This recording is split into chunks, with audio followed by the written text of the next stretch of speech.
What's up, guys? Chris, CertifiedLuxuryWatches.com. Anthony's back today.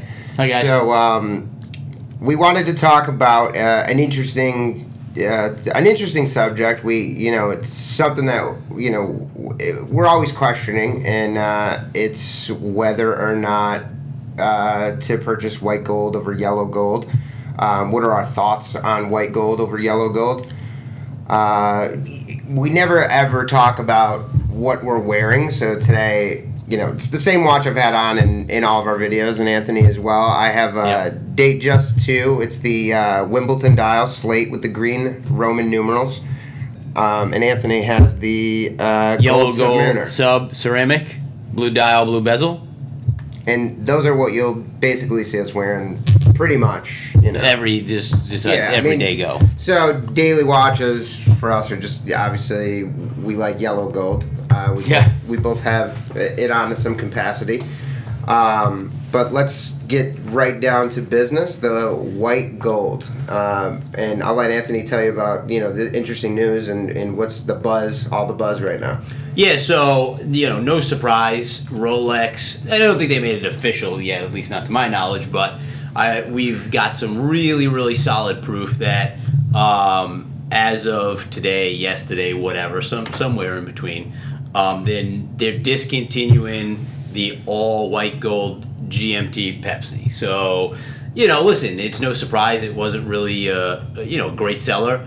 It didn't take off very much. As a matter of fact, I think when we did the Bezel World predictions, we even, touched on the fact that, hey, I think one of my predictions was I think they're going to come out with stainless steel. So I said, I mentioned stainless Pepsi or Coke. Yeah. I think I mentioned that, it didn't sell that good. But listen, which kind of leads us into what we're going to try to talk about today is I get all the time, Chris gets all the time, we think it's a good topic to run with where, hey guys, should I really buy a white gold watch? I mean, it's expensive, it's not really flashy, and that's really it. It's based on your personality, on your what you like. Most people that get into the luxury watch industry, it's a staple thing where sometimes it's a success. It's some marks a time in your life where maybe you're celebrating something. Mm-hmm. I mean, it's an expensive item.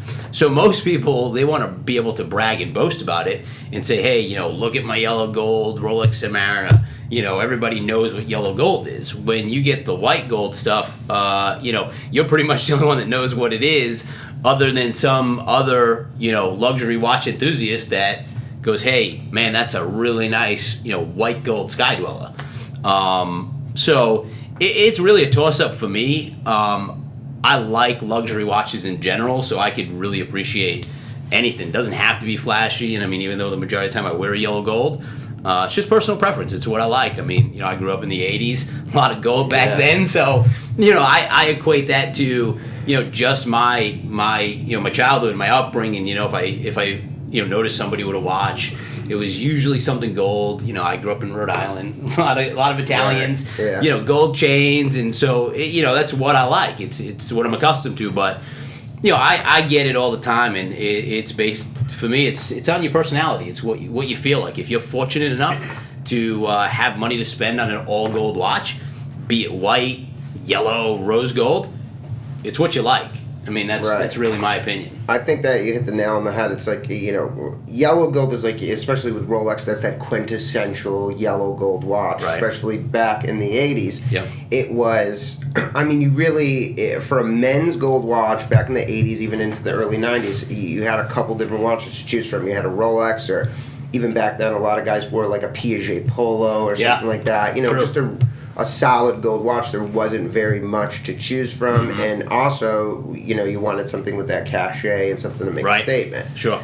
So what Rolex has always done, and what I've always appreciated, is that they always make it a combination, a dial color or something to identify that it is white gold, and not to confuse it with stainless, and especially if you're a real watch enthusiast. So, mm-hmm. You get questioned differently. Somebody compliments on your yellow gold watch, they may just see an all gold watch. For all they know, it could be a Michael Kors. They just see gold. Yeah. when somebody walks up and compliments you on a, let's just say this is Day 2 blue wave dial, for instance, you have to kind of appreciate, the watch for what it is to know. I mean, they're not complimenting on you because it's gold. Right, it's all flashy. They don't see gold. Their attention. They just see, hey, that's a nice watch. Now, Yeah. unless it is like a connoisseur or an enthusiast, they'll notice. They know it's for the first thing, it's a president. So it doesn't come in any other metal. But like this one specifically is a discontinued Day 2. They only ran this watch for about 2 years. It's got the blue wave dial, which is probably even less common. Really cool though.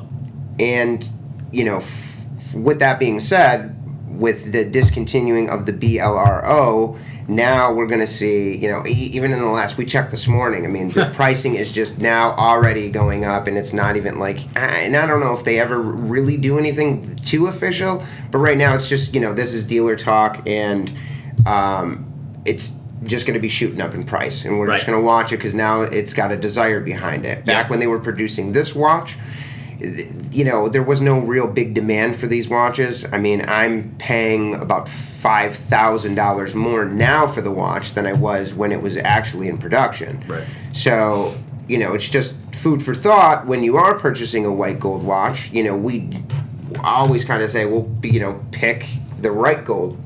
The best one. So to me, the one to get is the one that is unique.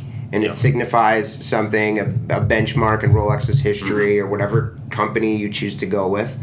And like I said before, you'd never get a dial color. Like the Sky Dweller, for instance. This is a white gold Sky Dweller.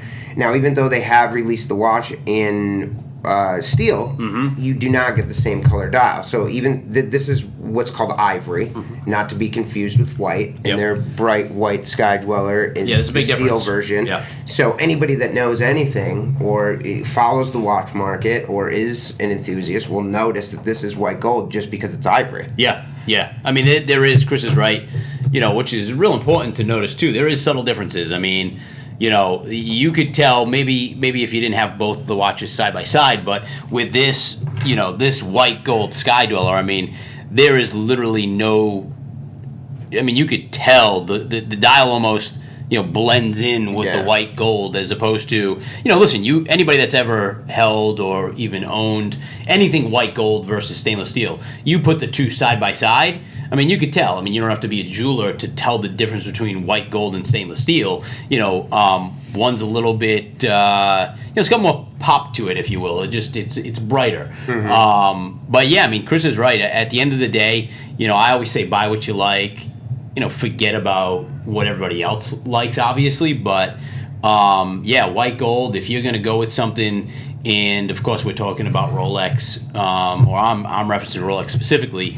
Go with something that is discontinued, something that they literally don't make anymore, or they made a limited run, and you could never get hurt. The reality of the market is that white gold is always going to be, I don't want to say less desirable, but from where we stand buying and selling watches, you're going to get far fewer calls, in between for white gold versus yellow gold and rose gold. Smaller market. It's a smaller market. Like I said, it's the person that wants the watch based on the fact that that's what they like. Period. They don't really care what anybody else says or likes or does. It's it's their personal preference. But you got to think of the secondary market too. If in the event everybody would like to think they'd like to purchase a luxury watch and hopefully never sell it.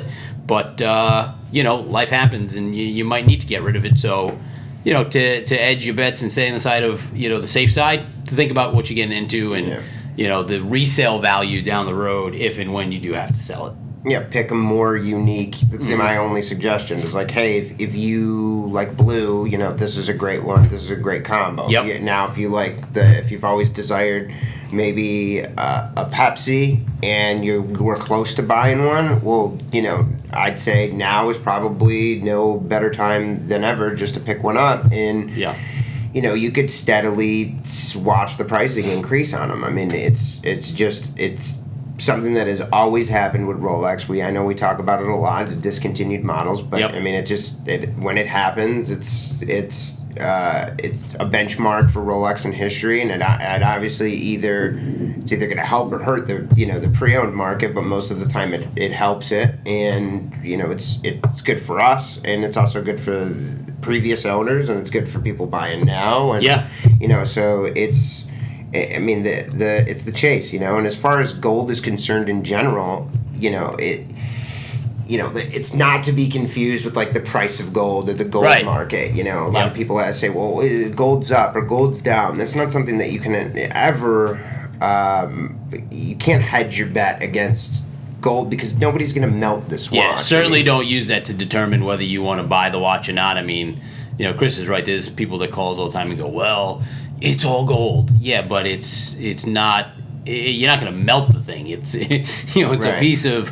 piece of complicated machinery for that matter, and nobody's going to go melt it. It is what it is. It's and most gold watches on the resale value. I mean, almost anybody can walk into. Well, I don't know about right now, but used to be able to walk into an authorized dealer and you automatically get 12, 15, 18% off any all gold piece. It's the easiest to get a discount. Yeah, it's just it doesn't move as quickly. I mean, take this for instance. This is a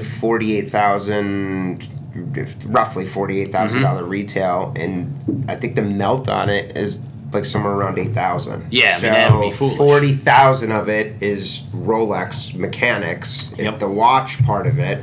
$8,000 of it is precious metal. So if you had to melt it, I mean, it doesn't do anybody any justice. This watch will never be worth.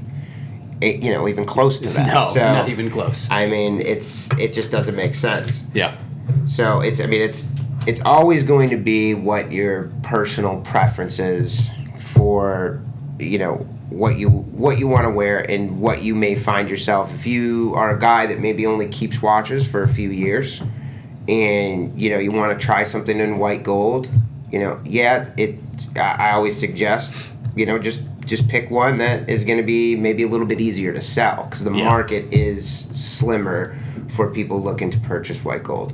Yeah, for sure. And to kind of wrap up and tail off what Chris said, listen, if you've never owned white gold before, proceed with caution. I mean, I get people that, I thought I really loved the watch. I got it, wore it for a couple weeks. Man, this thing's no different than a stainless steel watch except for the weight. Right. So it's hard to get used to. It's hard to get used to unless, of course, you're all white gold. I mean, then for sure it's a safe bet. But I find white gold to be more of like a precious commodity. On like a nice dress watch. Yeah. Like, let's say you were talking like a Rolex Cellini, or you were talking a Patek Philippe, or an IWC annual calendar, something like that. Yeah, white gold or platinum. Yeah, it always makes sense. Yep. Just in the full bracelet, full sports series of watches, it's like we said, kind of an oddball. Yeah, it's kind of an oddball. Just kind of sticks out, and you may not get the value that you want out of it. Sure. The novelty of it could wear off a lot faster than yellow gold. I find a lot of people buying the white gold and then saying, "Oh, I just can't get used to it. My skin tone, my clothes don't match it. Nobody knows what it is, and they end up just trading it back in for something in yellow. Yep. So it's you got to really have an affinity for it. So, but both these watches are for sale. CertifiedLuxuryWatches.com. We always want you guys to leave comments, tell us what you think, tell us what you think of white gold. And always feel free to please reach out to us via email, via phone. You'll most likely get myself or Anthony any one of those times. We're 24 hours a day, and we're always readily available to take your calls. So if you have any questions about either of these two watches or anything else on our website, please give us a call. We always appreciate you guys listening in. Yeah, thanks, guys.